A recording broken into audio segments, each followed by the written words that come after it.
But there's this one part of the script that it was written out sigh, and so okay. they were like, you know, the you know the, and I kept reading it as sigh, and they were like, no, we want you to sigh. I'm like, I am. I'm reading sigh, and you know, 3 or 4 or 5, 6, 7 times of this, they were like, no, we want you to go. Oh, okay. So finally I got that right. And I still do that. I'm like, sigh. Sigh. I'm gonna do that now.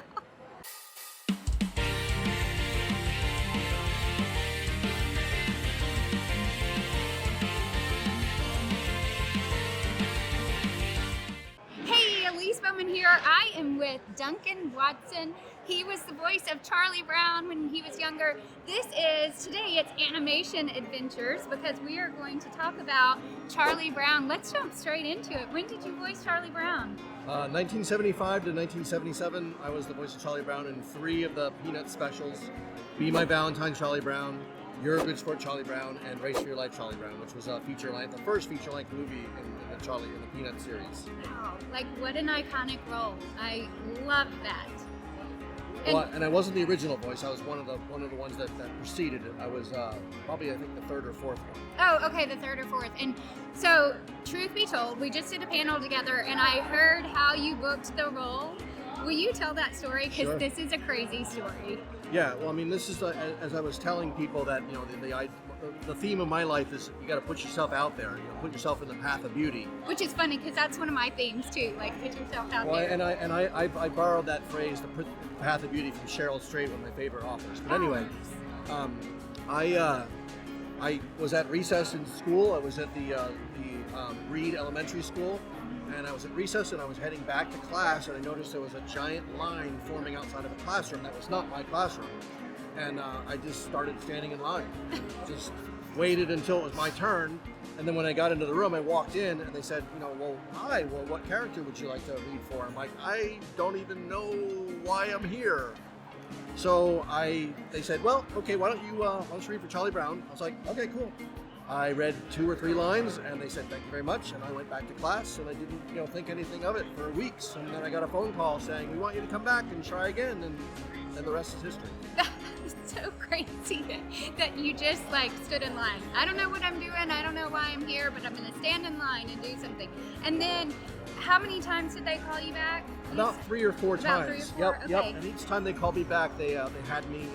They paid me $50, which for a 12-year-old boy in 1974 at that time, is a lot of dough. That's a lot of money. Yeah. You're probably feeling rich. I was pretty excited. I was working at a recycling center at the time, and I was making like $1.75 an hour, so this was a good step up. Whoa, yeah, you got a good little raise right there. Yeah. Okay, so you then voiced Charlie Brown for a couple of years. I mean, I would imagine at that age you couldn't even comprehend the magnitude of what you were doing. No, I mean, it was at first, I mean, I started to get a sense of it because of, you know, sort of the big deal that was made out of it by other people. And I was, of course, familiar with Peanuts because I'd been, you know, reading the comic strips every day in the paper and Sunday paper. I always looked forward to it. And Peanuts was something I always read. Yeah. And I thought it was funny.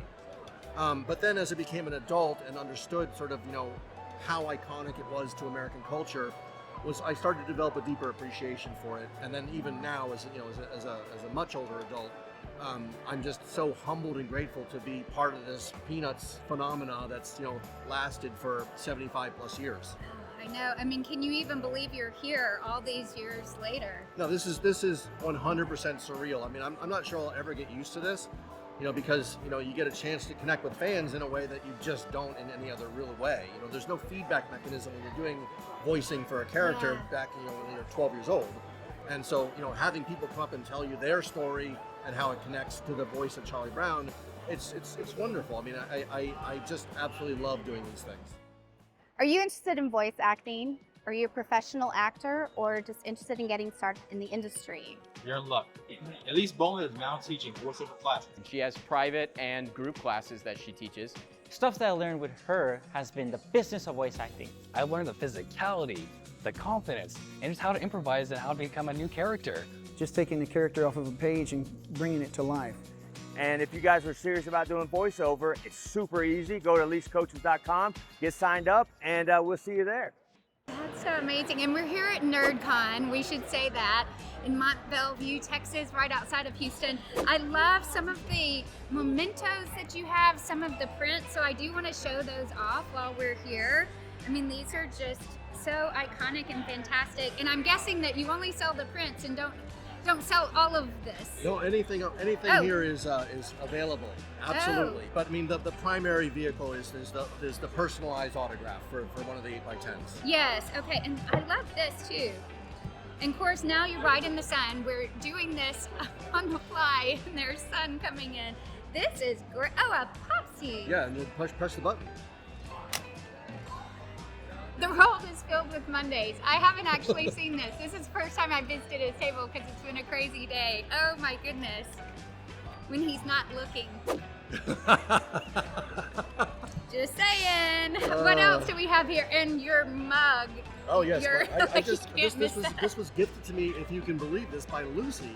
Oh, really? Lucy gave me this cool mug, and I'm so excited to bring this to my staff meeting when I go to work next week. Just gonna fill it up. So just for the record, we've got Peppermint Patty over to our right. Oh, she's just walking by. And then Lucy over to our left, your right.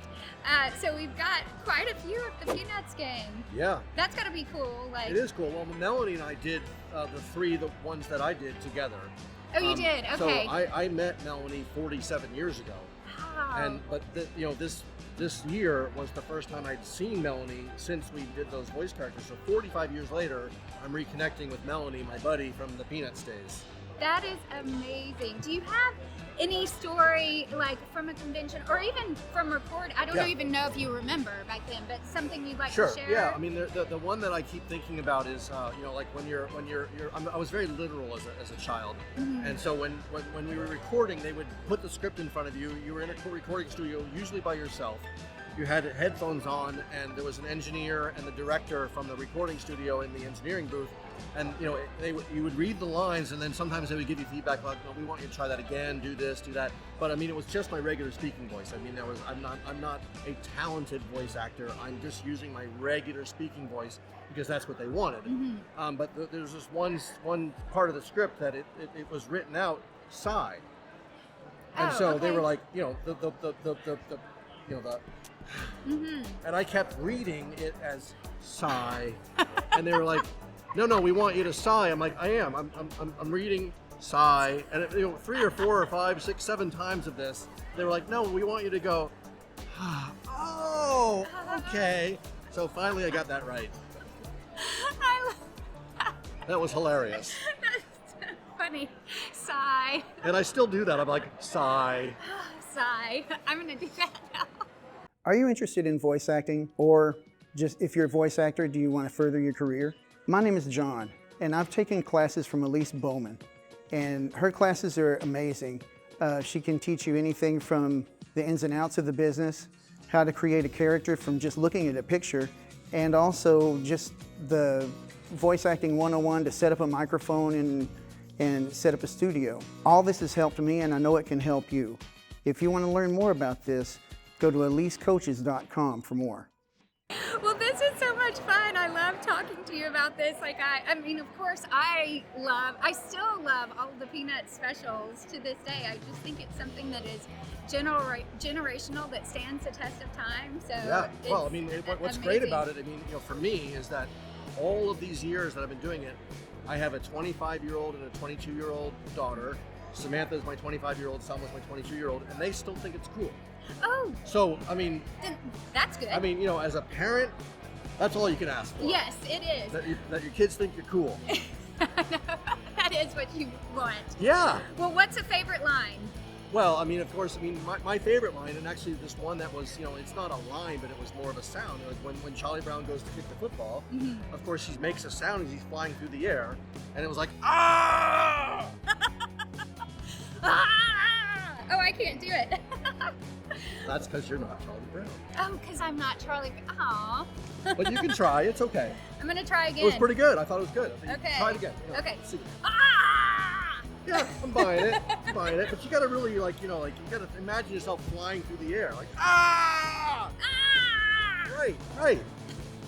And on that note, thanks for joining us. Thanks for joining me. You're welcome. It was awesome. fun.